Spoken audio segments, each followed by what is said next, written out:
नमस्कार मैत्रिणींनो. श्री स्वामी समर्थ. अखंड सौभाग्याचं आणि माता पार्वतीच्या अथांग भक्तीचं प्रतीक असलेलं महाव्रत म्हणजेच हरतालिका तृतीया. यंदाची हरतालिका अतिशय विशेष आहे, कारण यावर्षी तृतीया तिथीसोबतच बुद्धीची देवता असलेल्या बाप्पांच्या चतुर्थी तिथीचा अत्यंत दुर्मिळ आणि शुभ संयोग जुळून आला आहे. शिव पार्वती आणि गणपती बाप्पांच्या आशीर्वादाने नटलेल्या या पवित्र दिवशी व्रत करण्याचे महत्त्व आणि पुण्य 1000 पटीने वाढणार आहे. म्हणूनच या महायोगावर उपवास करताना आपल्याकडून कोणतीही चूक होऊ नये, यासाठी हरतालिका व्रताचे हे अत्यंत दुर्मिळ आणि शास्त्रोक्त नियम आज आपण या व्हिडिओमध्ये अगदी सोप्या भाषेत पाहणार आहोत. चला तर मग सुरुवात करूया. हरतालिका व्रत हे दरवर्षी भाद्रपद महिन्याच्या शुक्ल पक्षातील तृतीयेला ठेवलं जातं. विवाहित महिला आणि अविवाहित मुलीही हे व्रत करतात. धार्मिक मान्यतेनुसार विवाहित स्त्रिया आपल्या पतीच्या दीर्घायुष्यासाठी आणि सौभाग्यासाठी हे व्रत करतात, तर अविवाहित मुलींना या व्रताच्या पुण्यपूर्ण फळातून एक चांगला जीवनसाथी, एक चांगला जोडीदार मिळतो. तसेच या व्रताचे पालन केल्याने चांगले संतान होण्याचे सुख प्राप्त होते आणि घरामध्ये सुख समृद्धी वाढते. यंदा 14 सप्टेंबर 2026 सोमवार रोजी हरतालिका आणि गणेश चतुर्थीचा अत्यंत दुर्मिळ व शुभ योग जुळून आला आहे. या विशेष दिवशी पूजा आणि प्राणप्रतिष्ठा करण्याचे अचूक मुहूर्त. हरतालिकेचे व्रत आणि पूजा सकाळी तृतीया तिथी संपण्यापूर्वी म्हणजेच सकाळी 6:05 ते सकाळी 7:06 दरम्यान प्रातःकाल मुहूर्त करणे अत्यंत श्रेष्ठ ठरेल. गणपती बाप्पा प्राणप्रतिष्ठा तुम्हाला बाप्पांच्या मूर्तीची दुपारी माध्यान्ह काळात म्हणजेच सकाळी 11:02 ते दुपारी 1:30 दरम्यान करावी. सर्व व्रतांमध्ये हरतालिका व्रताचे नियम अतिशय कडक आहेत. तसेच या नियमांचे काटेकोरपणे पालन करणे बंधनकारक आहे. व्रताचे नियम पालन न केल्यास किंवा त्याचे उल्लंघन केल्यास व्रताचे पूर्ण फळ मिळत नाही. चला जाणून घेऊया हरतालिका तृतीया व्रताचे नियम काय आहेत. नियम नंबर 1. एकदा हरतालिका व्रत पाळण्यास किंवा करण्यास सुरुवात केली की ती आयुष्यभर पाळावी लागते. तुम्ही आजारी पडल्यास तुमचा नवरा किंवा दुसरी स्त्री तुमच्या जागी हे व्रत करू शकते. नियम नंबर 2. हल्ली बाजारातून तयार शाडूच्या मूर्ती आणल्या जातात, परंतु मूळ शास्त्रानुसार माता पार्वतीने जंगलातील नदीकाठची वाळू आणून स्वतः हाताने शिवलिंग तयार केले होते. शक्यतो हाताने मूर्ती बनवून पूजा करणे सर्वात श्रेष्ठ मानले जाते. नियम नंबर 3. हरतालिकेच्या आदल्या दिवशी म्हणजेच द्वितीयेला संपूर्ण सात्विक अन्न खावे. या दिवशी जेवणात लसूण, कांदा आणि तसेच वांग किंवा मुळ्याचा वापर पूर्णपणे वर्ज्य करावा. नियम नंबर 4. जर हरतालिकेच्या दिवशी मासिक धर्म सुरू असेल तर व्रत सोडायचे नसते. स्त्रिया उपवास करू शकतात आणि लांब बसून कथा ऐकू शकतात. फक्त मूर्तीला स्पर्श करणे किंवा मंदिरात जाणे वर्ज्य असते. नियम नंबर 5. हे निर्जला व्रत आहे, म्हणजेच या व्रतामध्ये कोणतेही अन्न किंवा पाणी सेवन केले जात नाही. दुसऱ्या दिवशी देवी पार्वतीला हळद कुंकू अर्पण करून काकडीचा हलवा अर्पण केला जातो. नियम नंबर 6. हरतालिका तृतीयेच्या पूजेमध्ये देवी पार्वतीला काकडी, भुट्टा अर्पण करणे अनिवार्य आहे. नियम नंबर 7.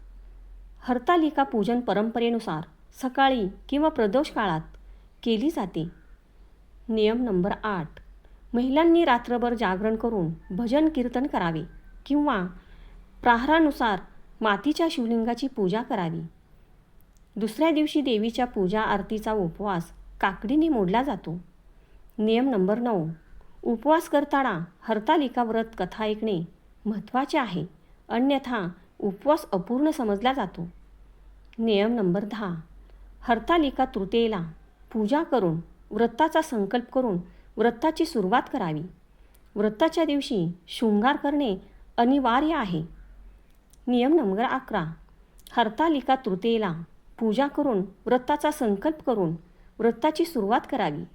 व्रताच्या दिवशी शृंगार करणे अनिवार्य आहे. नियम नंबर 12.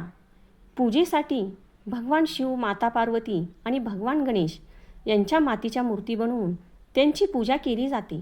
दुसऱ्या दिवशी सकाळी त्यांचे विधिवत विसर्जन केल्यानंतर पारण केले जाते. नियम नंबर 13. पूजेच्या वेळी सवासणीच्या सर्व वस्तू देवी पार्वतीला अर्पण केल्या जातात आणि भगवान शंकरांना कपडे अर्पण केले जातात. नियम नंबर 14. दुसऱ्या दिवशी सूर्योदयानंतर पार्वतीला सिंदूर अर्पण केल्यावरच हे व्रत मोडते. पूजेनंतर विवाहाचे साहित्य ब्राह्मण, स्त्री किंवा गरीब विवाहित स्त्रीला द्यावे. त्यामुळे उपवासाचे पुण्य लाभते. नियम नंबर 15. याशिवाय हरतालिका तृतीयेला काळे कपडे घालणे टाळावे. उपवासाच्या दिवशी झोपू नये, नाहीतर उपवास तुटतो. नियम नंबर 16. अनेकदा आपण फक्त शिव पार्वतीची पूजा करतो, पण या व्रताचे नाव हरतालिका आहे, ज्याचा अर्थ सखीने हरण करून नेलेली असा होतो. माता पार्वतीला तिच्या वडिलांच्या इच्छेविरुद्ध तपस्या करण्यासाठी तिच्या सखीने म्हणजेच मैत्रिणीने जंगलात नेले होते. त्यामुळे सखींची मूर्ती ठेवल्याशिवाय आणि तिची वेगळी पूजा केल्याशिवाय हे व्रत पूर्ण मानले जात नाही. नियम नंबर 16. या पूजेत केवळ फुले नाही तर 16 प्रकारची वेगळी पाने पत्र्या वाहिली जातात. यामध्ये बेल, दुर्वा, रुई यांच्यासोबतच धोत्रा, डाळिंब, कणेर, आंबा आणि तुळशीची पाने केवळ पार्वतीला शिवाला वाहत नाहीत. वाहण्याचा दुर्मिळ हा नियम आहे. प्रत्येक पानावरील मंत्र आणि वेगळी फलश्रुती असते. नियम नंबर 17. पूजेच्या ठिकाणी मांडलेल्या दिवा दुसऱ्या दिवशी उत्तर पूजा होईपर्यंत अखंड जळत राहिला पाहिजे.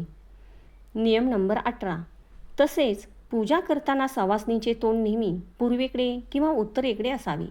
पश्चिमेकडे तोंड करून केलेली पूजाशास्त्र समंत मानली जात नाही. नियम नंबर 19.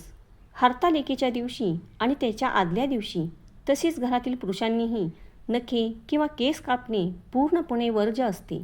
असे केल्याने व्रताचे पुण्य कमी होते. नियम नंबर 20.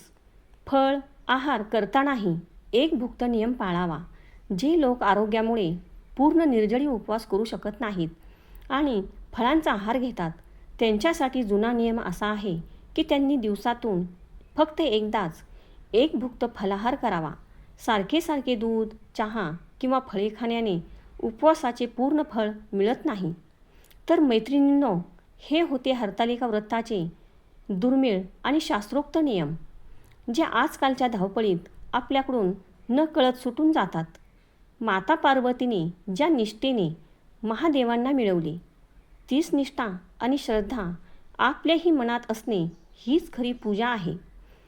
तुमच्या भागात यातील कोणता दुर्मिळ नियम पाळला जातो हे मला कमेंट करून आवर्जून सांगा. तुम्हाला ही माहिती मनापासून खरोखरच आवडली असेल तर या व्हिडिओला एक लाईक नक्की करा आणि आपल्या इतर मैत्रिणीसोबत, नातेवाईकांसोबत हा व्हिडिओ जास्तीत जास्त शेअर करा. अशा सण उत्सवांच्या शास्त्रोक्त माहितीसाठी आपल्या चॅनलला आत्ताच सबस्क्राईब करा. तुम्हा सर्वांना हरतालिका तृतीयेच्या आणि येणाऱ्या बाप्पांच्या आगमनांच्या खूप खूप शुभेच्छा. धन्यवाद. ओम नमः शिवाय. व्हिडिओ पूर्ण ऐकल्याबद्दल मनापासून तुम्हा सर्वांचे धन्यवाद. श्री स्वामी समर्थ.